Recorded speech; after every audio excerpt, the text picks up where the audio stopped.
জীবনে আমি কখনোই ঠকি নাই। আমার কখনো নামাজের কারণে সময়ের কমতি হয় নাই। আমার কখনো ভালো ব্যবহার করে সম্মান কমে নাই। আমার দান করে কখনো টাকা কমে নাই। আপনি জীবনে অনেক মানুষের উপকার করবেন, তাদের মধ্যে অনেকে ধোঁকা দিয়ে সেটা আপনার কাছ থেকে আদায় করবে। অনেকে আপনাকে আর কিছু ফেরত দিতেই পারবে না। আবার অনেকে কখনো স্বীকারই করবে না যে আপনি কখনো তাদের উপকার করেছিলেন।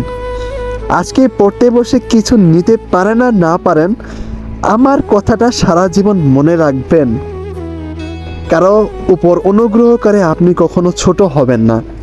আপনি আপনার প্রাপ্য যে কোনো রূপেই পেয়ে যাবেন, সেটা আজ হোক আর কাল।